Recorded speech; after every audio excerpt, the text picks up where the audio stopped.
Good morning, Joey. How are you today? Good morning. I'm great. Thank you. Awesome. Are you ready to learn about adjectives and adverbs? I am ready. All right. Well, I am ready to maybe learn something myself. Let's give this a go here. That's what today's workshop is about. And these are the things we're going to cover.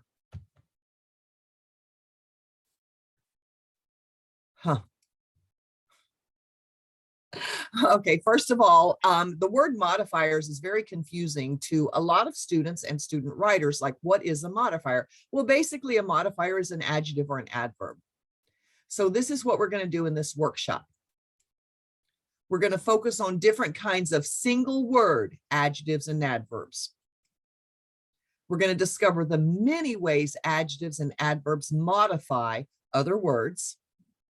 We're going to learn the difference between adjectives and adverbs. We're going to look at comparative and superlative forms of adjectives and adverbs. We're going to practice recognizing and correcting some of the common mistakes we make with adjectives and adverbs. And we're going to examine a misplaced modifier and how to correct it. First things first, let's start with adjectives.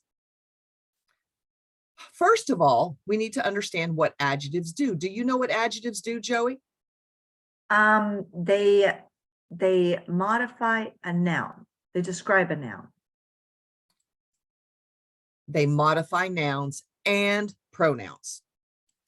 It's important, nouns and pronouns. So these three circles are interrelated. And so if you can just visualize nouns, pronouns, and adjectives together, that will make things much easier for you when you're looking for common mistakes in your essays, because that's what adjectives do. Yes, indeed, they modify nouns, but they also modify pronouns. So let's talk for a minute about what pronouns do. Do you know what pronouns do in your sentence, Joey? They take place of a noun. Yes, they do. They take the place of a noun. So there you have these three interconnected circles. And remember that adjectives have one job, and that is to modify nouns and pronouns. That's all they do. So now let's talk about what it means to modify something. To modify something means to change it in some ways. And this is more than just a grammar term. If we modify behavior, guess what? We change the behavior. To modify a vehicle means to change something about the vehicle. To modify a noun or pronoun does not mean to change the word. The noun cow is not modified by changing what that word looks like. Cow doesn't become cow or cow with a K. Instead, modifying a noun or pronoun means to add an adjective that changes our understanding. In other words, the picture in our heads of that noun or pronoun. So we're changing the picture in our head. So let's see how adjectives work. I see a cow. Do you see the noun in this sentence, Joey? Yes, cow. All right, and there's also a pronoun. Do you see the pronoun? I. I is replacing me, the speaker, until you say the word I. And when you say the word I, it's replacing you. So the word I, just like me and my and mine, are always replacing the speaker or the writer. But let's focus on this noun cow. So you probably have a picture of a cow in your head, right? Yes. I, the writer, have a picture of a cow in my head. But we need adjectives to help bring those two ideas, those pictures in our head, closer together. So let's see how that works. I see a brown cow. Do you see the adjective? Yes, brown. And there's a picture of a brown cow. I see a fat cow. Do you see the adjective? Yes, fat. And there it is. I see a black and white cow. Now notice that we have two adjectives modifying the same noun. And there's our black and white cow. I see a smiling brown cow. Now this sentence has two adjectives, and one of them is something we learned about in our workshop on verbs and verbals. Do you see that present participle acting like an adjective? Yes, the ing word, smiling. There you go. And we have another adjective. Brown. And there's our smiling brown cow. Did you know cows could smile? Oh, I didn't either, but look at that smiling brown cow. I see a white cow. But now look at this one. I see white cows. Now notice that our noun cow became plural. But also notice that the adjective stays exactly the same. And a lot of students who are learning English as a second or third language, they get confused by this. And I've seen this happen many times where they think if the noun becomes plural, they need to add an S to the adjective as well. But we don't do that. The adjective remains the same. Any questions so far? nope. Okay, now let's go dark. I see a dead cow. I bet the picture in your head just changed dramatically, didn't it? Yes. But I am not going to show you a picture of a dead cow. I'm going to leave that picture in your head. All right, but these are just examples of how adjectives change the picture in our head of a noun or a pronoun.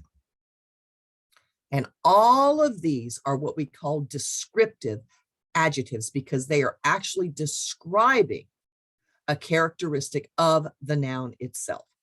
But that's not all adjectives do. They don't just describe nouns. Let's look at some other things that adjectives do. They can actually limit the noun. I see 3 cows. 1, 2, 3. All of your numbers function as adjectives. 1, 2, 3, 100, 1,000. And they limit the exact number of cows that you see in your head. They can also enhance. I see many cows. Now notice that's not as specific. It's not limiting the way 3 is, but it's enhancing. It's making that picture get even bigger without specifically telling us how many cows there are.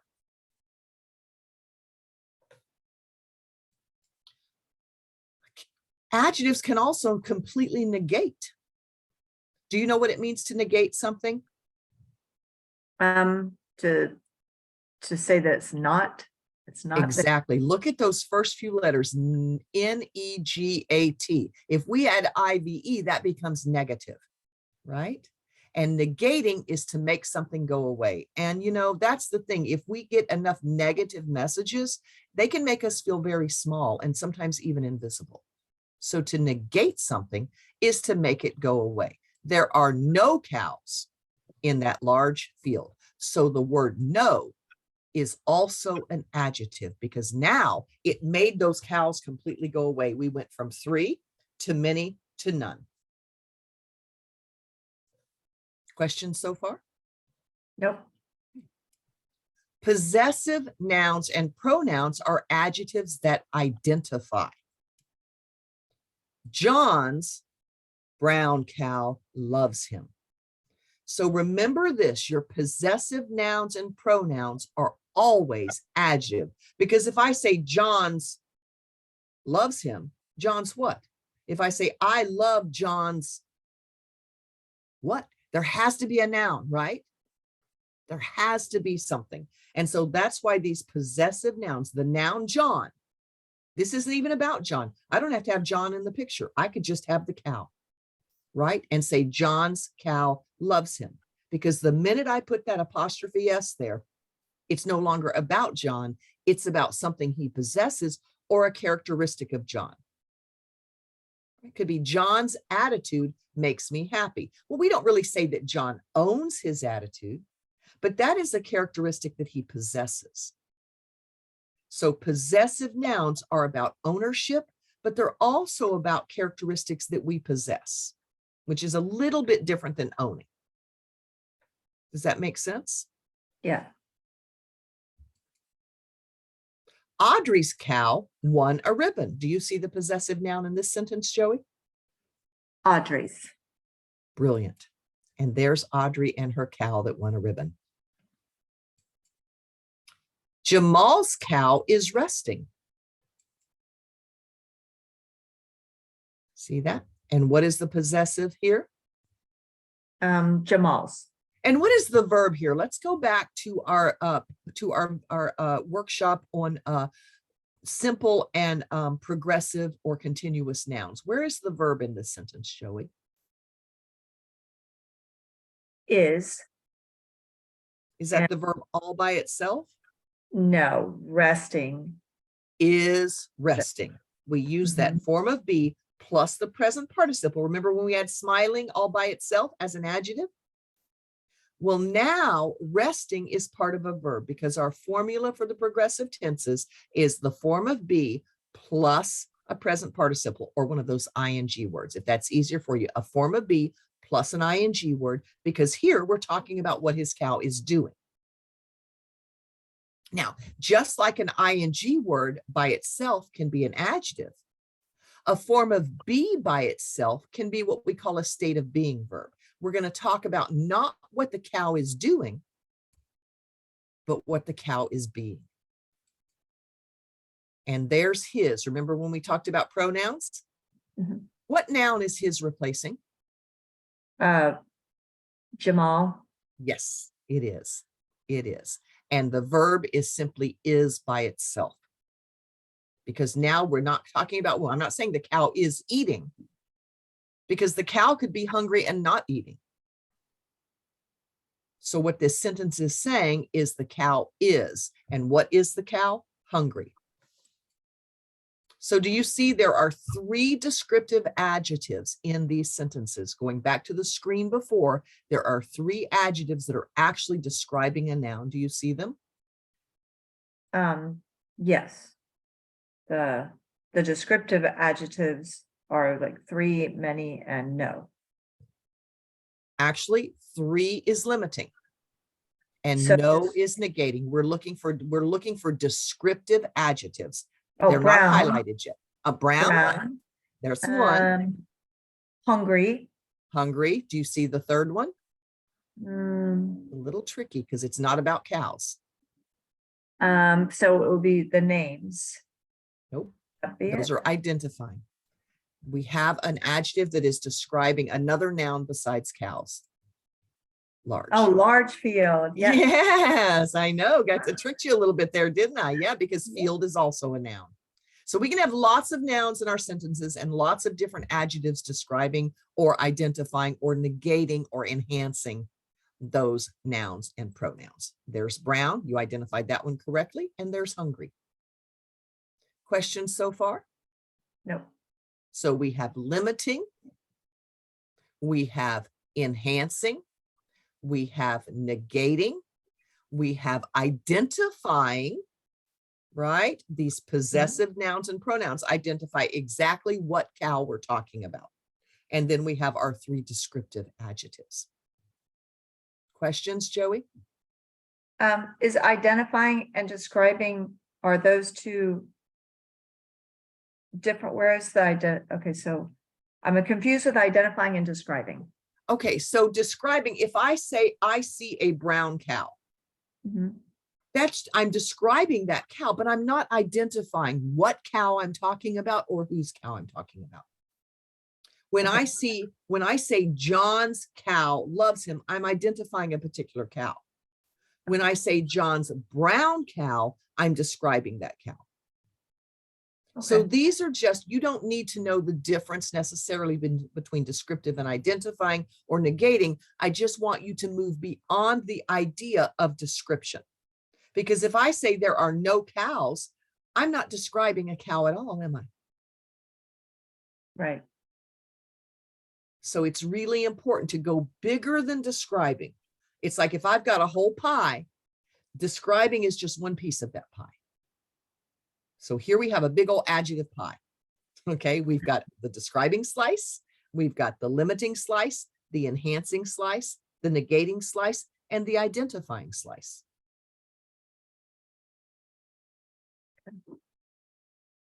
We're gonna look at another slice in a minute, but first I want to show you some more identifying adjectives. We can identify something from a distance.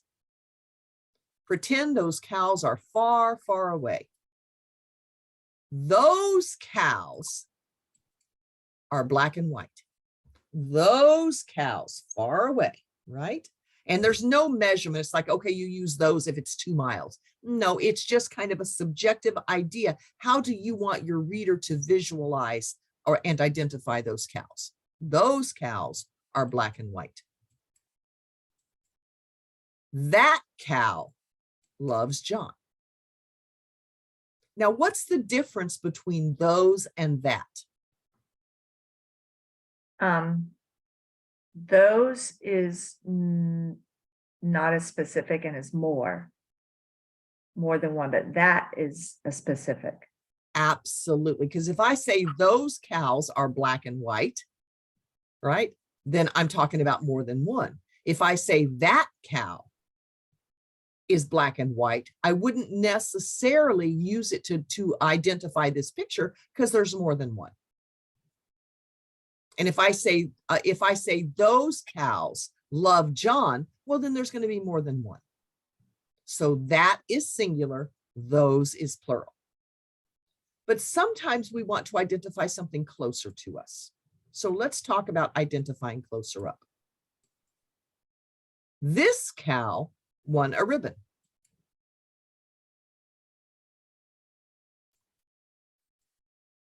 These cows are Sarah's. Closer up, right? And again, there's no measurement for what's closer and what's further away. You as a writer just need to understand that you've got these 4 identifying words, and a couple of them you use for further away, and a couple of them you use for closer.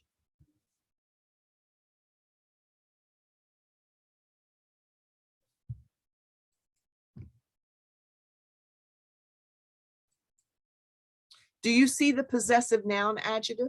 Going back to our slide from our last slide. Possessive noun.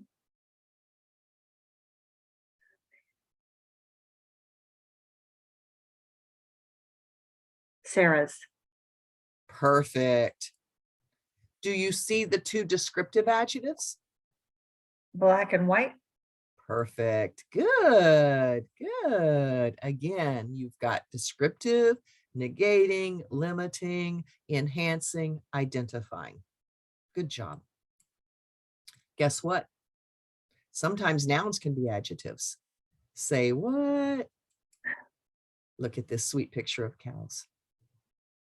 Now, we usually think of the word mama or mother as a noun, right? But let's look at this sentence. Here, it's modifying a noun. What noun is it modifying? Cow. Absolutely. Cow is my noun. There's another noun in this sentence. Do you see it? A baby. And what is the verb, Joey? Is nursing. Beautiful. Yes, present progressive. Good for you. But now let's look at this noun baby. You want to watch me magically turn it into an adjective?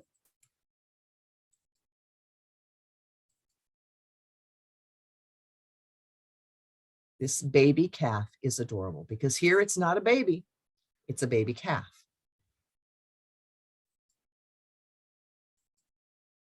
These baby calves are adorable. And I chose these pictures, Joey, again, because many times students who are learning English, not as their first language, but as a second, third, or even fourth language, they get confused and they think that every time we make a plural noun, we simply add S to our singular noun. So they would think that calf becomes calves, but it doesn't. It's calves. So for these weird kinds of nouns, it's really, really important that you memorize the different plural forms. And there we have baby again, modifying calves. Again, notice baby stays singular, even though here it is describing more than one calf. Do you have questions about this, Joey? No. Do you see the 4 identifying adjectives? Other than baby and mama, there are 4 identifying adjectives from our previous slides. This. This, good. Okay, And this these. twice. And these, that's the 3rd one. Do you see the 4th one? I think it's her. Brilliant. Okay. Very good. Yay. Look at you. You are rocking this. Do you see the two descriptive adjectives? Adorable. Perfect. And adorable. Good job. Excellent. Now notice cow is nursing baby. Look how mama cow and her bring us closer to having the same picture in our head. So now you ready to practice a little bit? Yep. This is fun. Okay, so here we have a sentence. I'm going to task you with counting the adjectives, and feel free to take notes if you want to. What might be helpful is as you look at each word, like do that little mark, 2, 3, 4, and then if there's a fifth one, cross it. So you might want to do that. Okay. I'm going to do that. You want to say it out loud?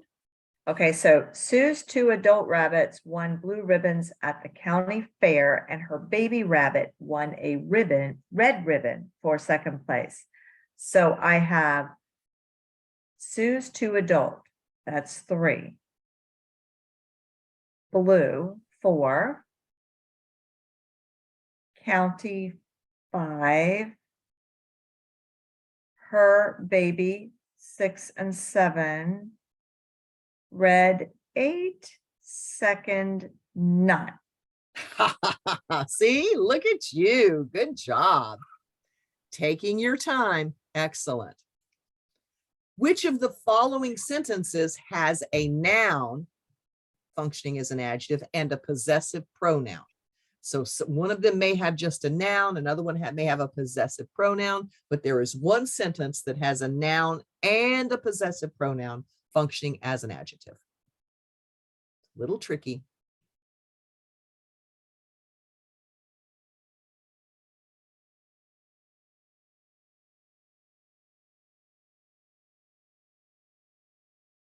Okay, so basketball would be a noun focusing as a pronoun, and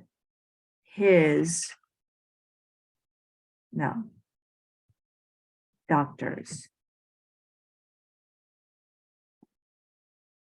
Doctors would be possessive and a noun. So would it be C? Nope. Okay. Because where's your possessive pronoun? Oh, you've got her. And then is doctors a straight noun? No, doctor would be if it didn't have the apostrophe. Yes. Okay. So basketball and his. Good. B. Told you that one is a little bit tricky. Mhm. Good job. Okay, now let's move on to adverbs. Whereas adjectives modify nouns and pronouns, adverbs modify verbs. Of course, it's got the word verb right there in it, so that makes it easy to remember. But guess what? Not done yet. They also modify adjectives. And adverbs also, guess what, modify other adverbs. Adverbs modify verbs, adjectives, and other adverbs. In other words, adverbs modify everything except nouns and pronouns. Because what modifies nouns and pronouns? Adjectives. Perfect. Good job. So let's see how adverbs work. So first of all, let's look at an adverb modifying a verb. The dog walks slowly down the steep hill. There's your verb. Do you see any word that's modifying that verb? Slowly. Perfect. Good job. Now let's look at an adverb modifying an adjective. First of all, let's find the adjective. Okay. Steep. Yep. And do we have a word modifying steep? Extremely. Beautiful. Good job. Now let's look at an adverb modifying another adverb. The dog walked very slowly down the extremely steep hill. Very. There's our adverb. And there's our adverb modifying an adverb. Questions? No. Okay. Now, we create a lot of, and you may have already noticed this, we create a lot of adverbs by turning adjectives into that adverb by adding ly. What is slow modifying in this sentence, Joey? Driver. Yep, and driver is a noun. It's a person. A person is a driver. Well, at least we hope it's a person, right? Okay, and slowly is modifying what? Drives. Absolutely, the verb drives. Good job. Let's look at another one. John is a careless driver. Guess what? He drives carelessly. John has a beautiful smile. Guess what? He smiles beautifully. John is a thoughtful person. Guess what? He speaks thoughtfully. But remember, not all adverbs end in ly. Slowly, but we also have often. Sometimes and carelessly. Here we have beautifully, but we also have always. And here we have thoughtfully, but we're going to completely negate that verb by saying never. The verb just completely went away. It went from often to always to sometimes to never. See how important these adverbs are here? John drives, John smiles, he speaks. And notice how these adverbs really, really change the picture in our head of these actions of driving and smiling. And one more. Now our verb is does speak. And again, we're going to completely negate it with not. And notice how this not comes between the helping verb and the main verb. Very, very, if I just say John does speak thoughtfully, I'm emphasizing that speaking, right? If I say he does not, I'm emphasizing the fact that he does not do that. Does this make sense? Yes. Okay. Now we come to the question, adjective or adverb. And a lot of writers struggle with when do I use good and when do I use well? It's important to remember the word good is always an adjective. And what do adjectives modify, Joey? Nouns. And? Pronouns. Good. Joanne is a good singer.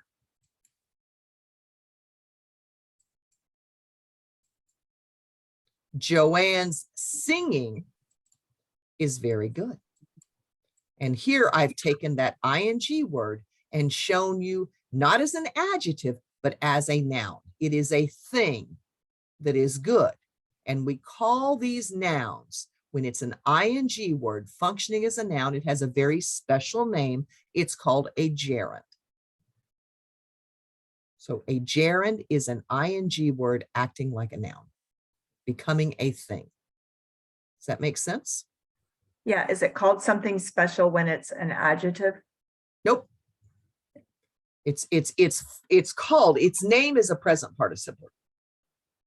Okay. And when it's linked, when it's put together with a form of be, it's the main verb. When it's an adjective, it's just an adjective, present participle as an adjective.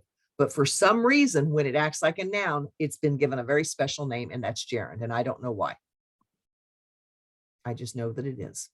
But that's a very good question. The word good can never, ever, ever, ever be an adverb. So you would never say Joanne sings good. That is wrong. She sings well.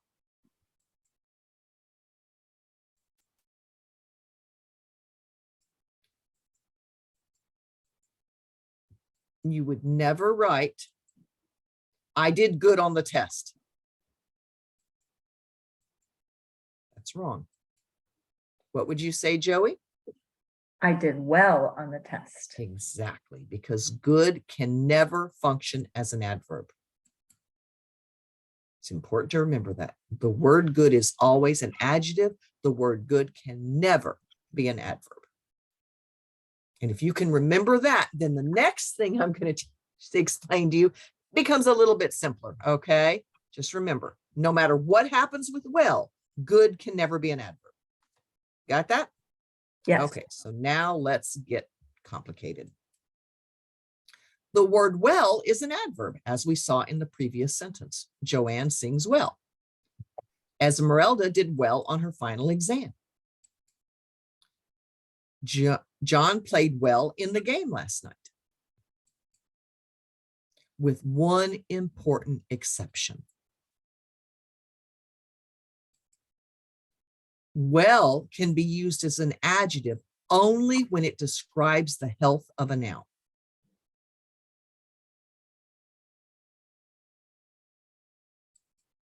Here's an example. Joanne is not well. Or Joanne is well, right?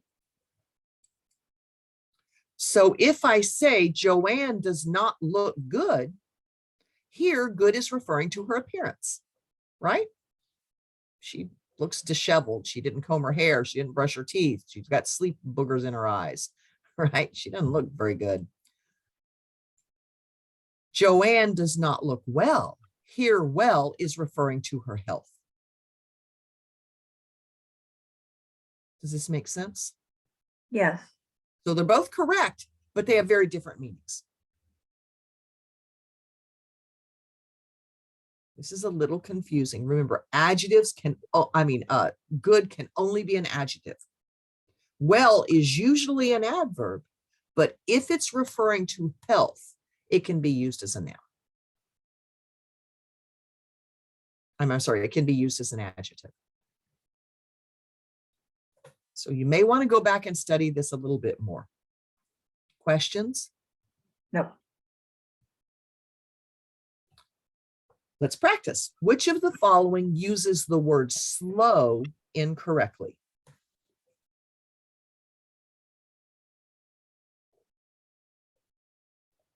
Feel free to read them out loud if you'd like to. Okay, so Mary is frustrated because John's driving is too slow. I think that's right because driving is the noun and slow describes it. Mary is frustrated because John is a very slow driver. Slow describes driver. Mary is frustrated because John drives too slow. So that's incorrect because slow has to describe drives, not John. And so what should slow be? Slowly. Brilliant. Good.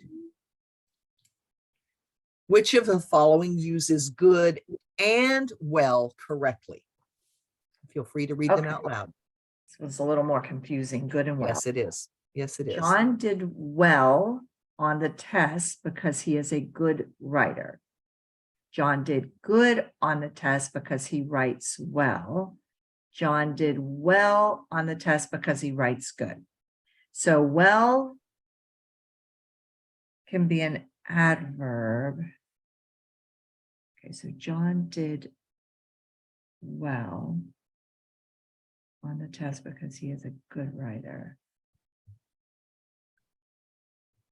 Okay, so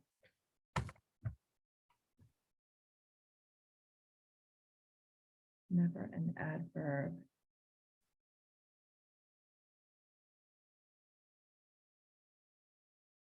Good and well. So Well has to be an adverb. So John did well is okay. Writes well. Did well. So John did good would not be correct.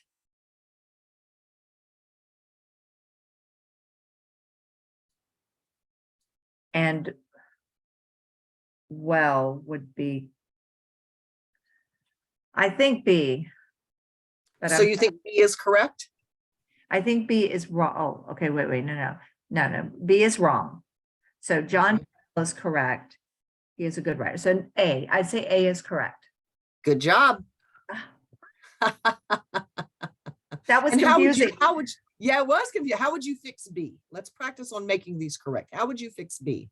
So you'd have to say John did well on the test. No, John, Yep. yeah, because it describes, it's a verb. It's describing a verb. And he writes well, so that he writes good.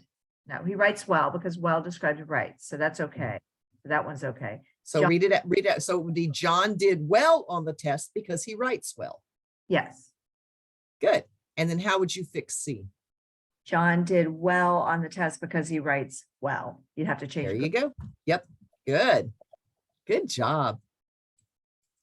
Okay. Which of the following has no adverb adjective error? That means 3 of them have an error and 1 of them is correct. Okay. I got real scared when the traffic. I get real scared when the traffic is heavy and moving very quickly on the interstate. The traffic is really slow this morning. The traffic is moving really slow this morning. The traffic is real slow this morning. So I know C is wrong. The traffic is moving really slowly because slowly describes moving. And B, traffic is really slow.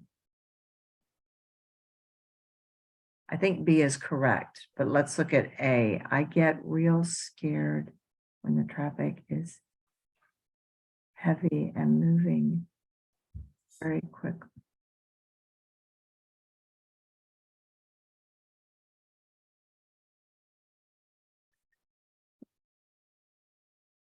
I get real scared. So real describes scared, and the traffic is heavy describes traffic, moving describes. So let's go back No, to moving is a verb. Okay, then I'm confused. Okay, let's go back to scared. What kind of word is scared?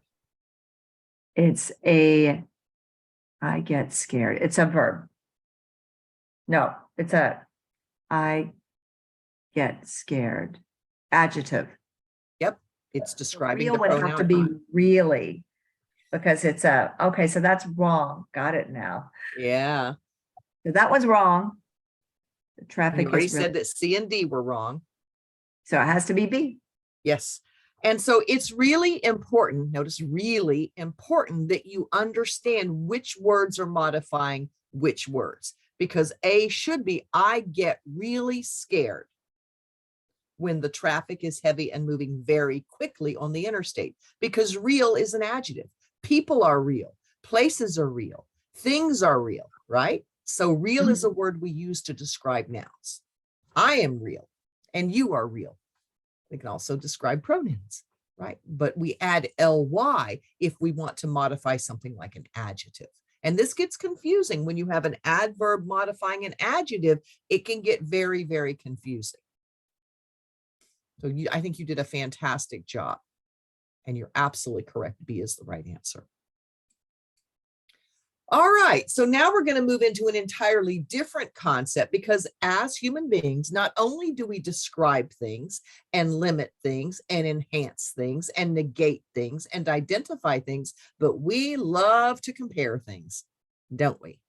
We constantly are comparing food prices, movie reviews, professors, students, right? We are comparative people. That's what we do. All right. But when we're talking about adjectives and adverbs, we've got comparative and then we've got superlative. And when I talk about superlative, I encourage student writers to think about the word super. And what does it mean to supersize something? Make it bigger, better. Right. More, right? And so a superlative is bigger. It theoretically, I mean, kind of in an abstract way, because comparative is when we're only comparing two things. If we supersize it, we're comparing more than two things, three or more. Okay, so think about that super. So let's look at our comparative forms when we're only comparing or using the word than to compare things.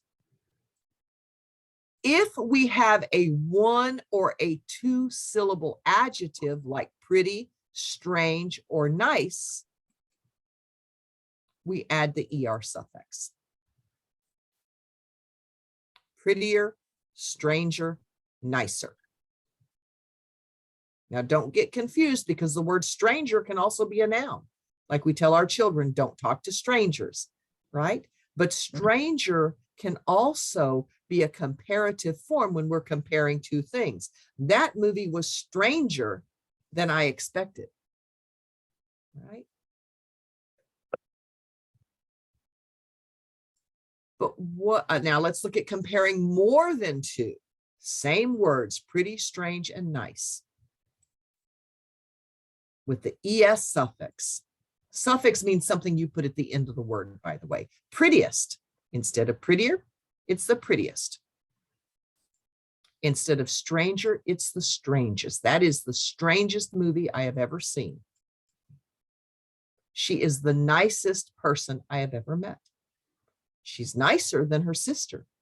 She's the nicest I've ever met. All right. But now what if we have big words like beautiful, unusual, agreeable, and then our ly adverbs like slowly?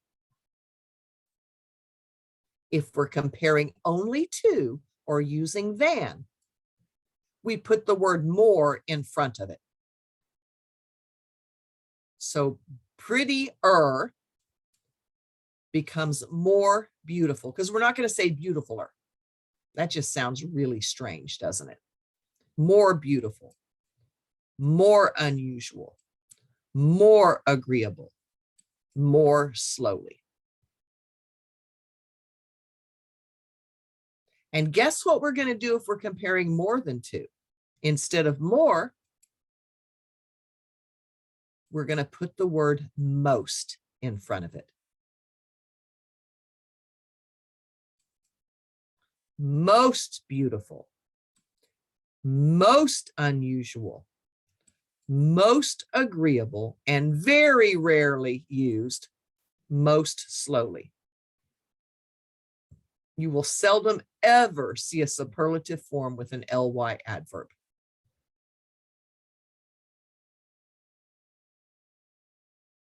Questions, Joey? No. All right, let's look at that than. Always use ER or more, even if you're comparing one thing to more than one. Like John is smarter than all my other students. I wouldn't say John is smartest than. So when you're comparing with than, you're going to use the ER or the more. You just completely ignore the superlative, because if you say he is smarter than all my other students, you're making all those other students into one group. So you really are comparing John to one other thing, and that one other thing happens to be the collective of all your other students. Sarah is more dependable than the other servers. Okay. But let's look at some common errors with our comparative and superlative forms. One common error is using the supersize when you're only comparing two things. Of my two students, he is the smartest. What do you think that should be, Joey? Of my two students, he is a smarter. Yes, and this is a very common Smarter. mistake. Yeah, it sounds better to say he is the smarter of my two. Well, you could do it both ways, I guess. Yep. He is the smarter of my two students. Of my two students, he is the smarter. Yep. Using more most with short words. He is more smart than his brother. What should that be? Smarter. Yep. Using both EREST and more most. He is more smarter than his brother. Seen that a time or two? Smarter. And today's cell phones are more better than the ones from 10 years ago. Simply better. Okay, questions about these common errors, Joey? No. All right, let's practice. Which of the following has no error? Okay, so John's hair is much more thick than mine. So thick is one syllable. It should be thicker. John's hair is much thicker than mine. Good. Horse runs quicker than the other ones. So it should be quicker than the other ones. Should it? Using than. And the research took longer and was more difficult than I expected. Longer is correct. So that one's correct.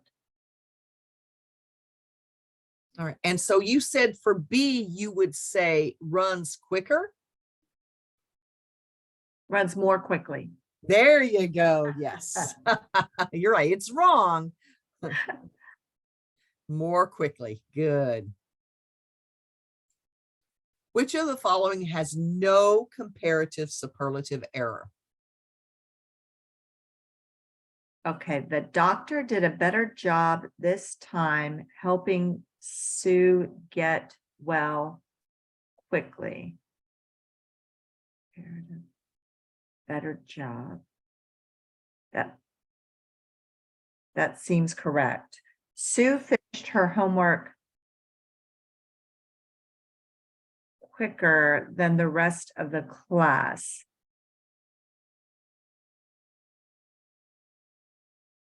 That doesn't sound right, but I'm going to go back to that.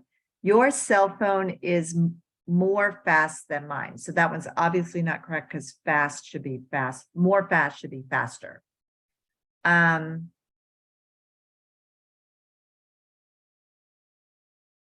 B should be more quickly. No. Yeah, you actually don't second guess yourself. I'm sorry, I jumped on that. Yes, more quickly. Okay, yay. The verb finished, right? Because quickly, she finished her homework quickly, right? But we're not just saying, we're not just describing how she finished it. We're comparing it to the rest of the class. So she finished her homework more quickly. More quickly. Good. Yeah, you were right. And then you started to second guess yourself. And I jumped in there to tell you were right. Okay, good. All right, now let's talk about misplaced modifiers. Remember, what is a modifier? What does a modifier do?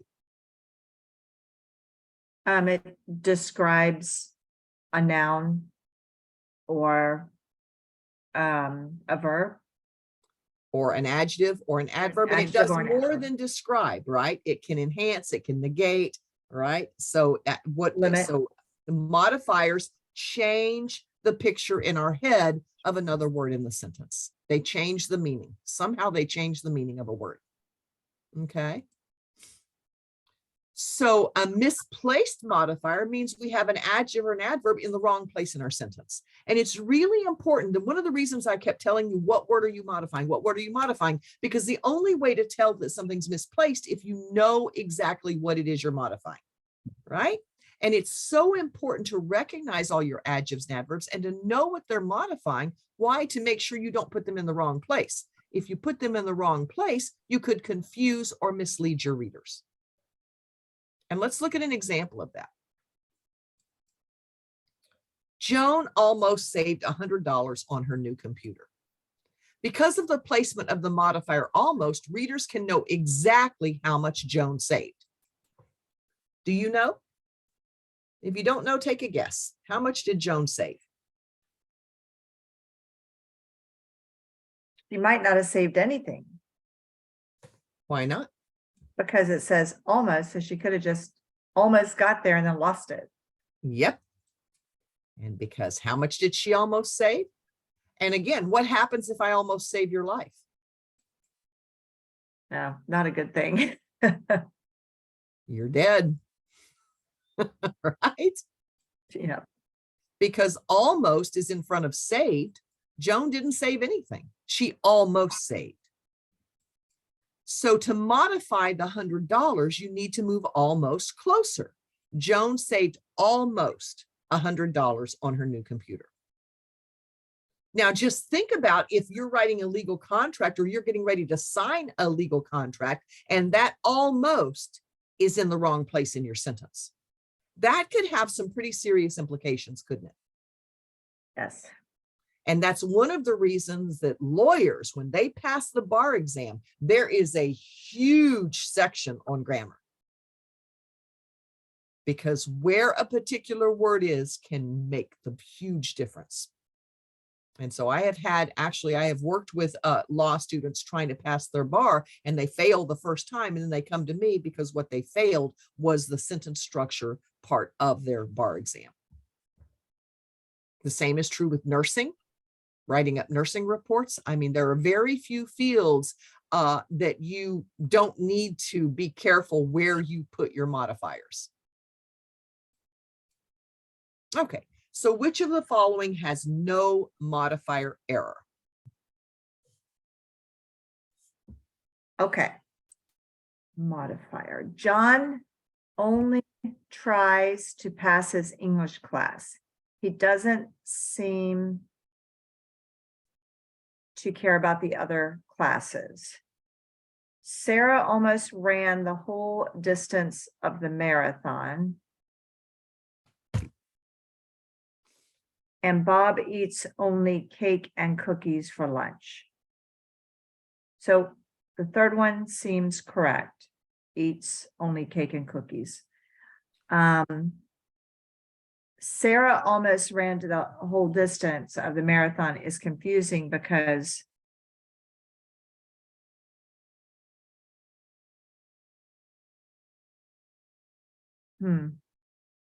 it's almost describe ran or the distance. Yeah, because maybe she walked. Maybe she ran part of it. She ran most of it and then walked the rest, right? Or maybe she didn't finish the marathon at all. It is extremely confusing. And with almost in front of ran, it really does mean that she almost ran the whole distance. So what did she do the rest of the way? We don't really know. So if we're talking about her not finishing the marathon, we need to move almost in front of ran almost the whole distance of the marathon. Right. And then I can picture her running and be like running almost and then stopping. Cool. Now, what about John only tries as opposed to what? He doesn't pass, right? He only tries. So John tries to only pass his English class. Or John tries only to pass. Yeah. Or tries only. Okay. Yep. Go in either place, it will work. You know, language is constantly evolving. And as far as the English language goes, there were a lot of Latin rules imposed on the English language that aren't really necessary. And one of those rules was to not what they call split an infinitive. Because in Latin, if you split an infinitive, you can create some confusion. But in English, you don't. So your infinitive is to pass. And so that Latin rule, some people that are purists, they will continue to say, don't put tries in between to and pass because that's splitting the infinitive. But honestly, when it comes to, do we understand what is being said if we try to only pass? Most people today don't care. Okay. They're like, that is an unnecessary rule, like not ending a sentence with a preposition. So there are some rules that are just being done away with because they're not that important. Does this make sense? Yeah. Okay. But it's important because if you do get a professor or someone or a boss who says, I hate it when people split infinitives, it's important to know what that means. That means you stick a modifier between the word to and the rest of the infinitive. So you split the infinitive and you plop something else down in there. And some people still get really upset when writers do that.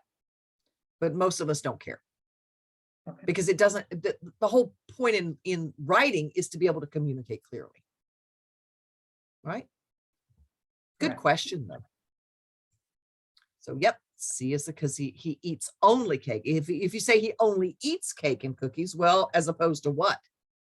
Stuffing them in his pockets. Right. Good job. Okay, which of the following has a misplaced modifier? Okay, because he is a vegetarian, David ate just salad and corn at the cookout. The choir ate almost all of the desserts at the church dinner, and I only want to lose 5 pounds this summer. So I want to lose only. Yeah, I think the third one, because I want to lose only 5 pounds before the summer, because otherwise it suggests that there might be a lot of other things you want to do, or you Yep. just describe Only it. want. Yeah. Only want, as opposed to, I'm going to try or need or whatever. Yep, because you're modifying the verb want instead of the 5 pounds. Good. Good job. Okay. Do you have it? Let's do a little review. Do you have any questions before we start our review? Nope. Okay, let's just go over what we've talked about. Adjectives modify only nouns and pronouns. Notice I didn't put only in front of modify. Right? Can be descriptive, limiting, enhancing, identifying, or negating. Possessive nouns and pronouns are always adjectives. Adverbs modify verbs, adjectives, and other adverbs. Can be descriptive, limiting, enhancing, or negating. Many adverbs are adjectives with ly added to the end of the word. Here are some common mistakes. Using an adjective to modify a verb.